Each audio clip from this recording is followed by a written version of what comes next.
Today we're going to be doing blow dries by BEX. I have my trusty model mannequin here with me today. She behaves really well and kind of lets me do whatever I want. So that's why she's being used today. But really I'm going to be talking about the importance of a blow dry. So as you can see, I took 4 different sections. I have my top section and then my 2 side sections. And then of course the back. Now if you're at home and you just want a nice quick easy blow dry, this entire back section you can fast forward and just really focus on the front. And I'll share some tips on how to kind of do that yourself at home with just your fingers to get it dry. Today I'm going to be using the R&Co Chiffon styling mousse in travel size.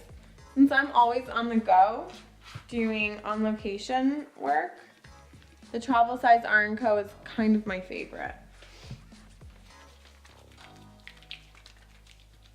I'm going to put it in through my hands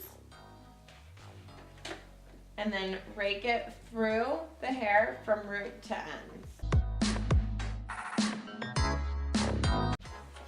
If you're somebody with fine to normal hair, then you can totally go through and pre-dry a lot of this. I'm going to go through and leave the hair nice and saturated with the water that's already in it and kind of go through and really show you guys how important it is to get a root dry before you work on the mid shaft, and then the very last thing that should ever have heat on it is the ends.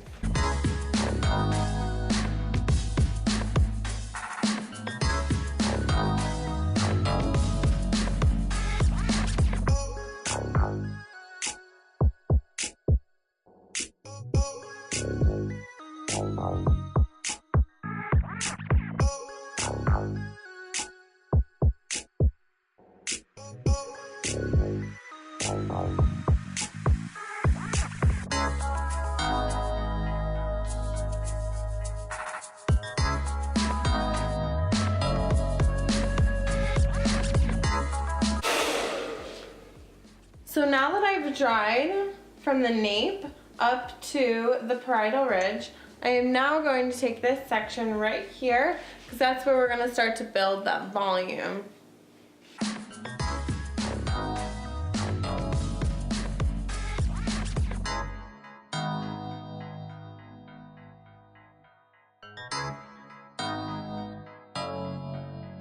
Another really important aspect when it comes to blow drying is to make sure that your brush and your blow dryer are constantly in unison together. So nothing is stopping and putting heat on that brush for too long, because A, it can damage the hair, and B, it can damage the brush. So this front section is really for the babes at home that are looking to really learn how to blow dry their hair effectively and efficiently. So like I did before, I blow dried everything in the back using my brush because every hair artist should know how to efficiently blow dry hair.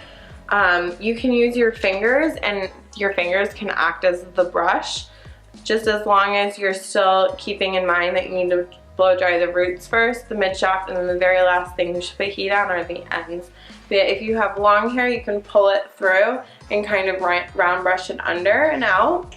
And just to get those ends and finish the ends, because that's really all that'll really matter if you just pre-dry most of the back. So now I'm going to get to the side. So if it's easy to break it up into different sections, I do suggest that. We're going to leave the crown for last, and we're going to get the sides first.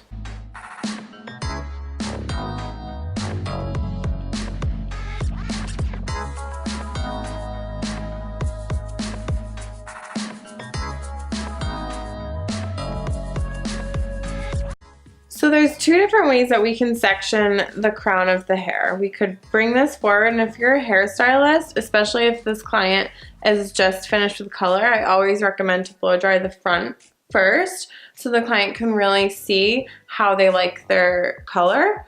But if you're at home watching this video, I suggest to start in the back, but you're going to want to do the same techniques that I'm doing in the front.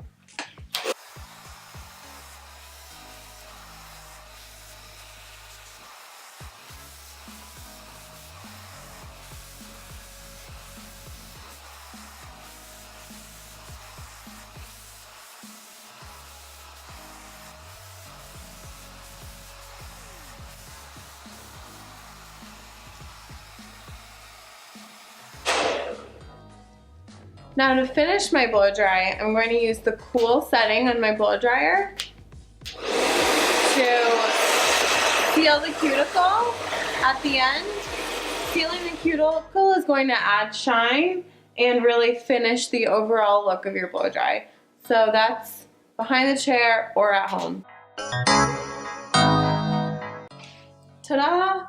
Thank you R&Co for creating amazing products. Thank you Ibiza for creating amazing products. Thank you Twin Turbo for being my best friend for the last 4 years. Subscribe, comment below if you have any questions. Definitely comment. I'll be reading all of them. And I'll see you guys next time. Boop boop beep.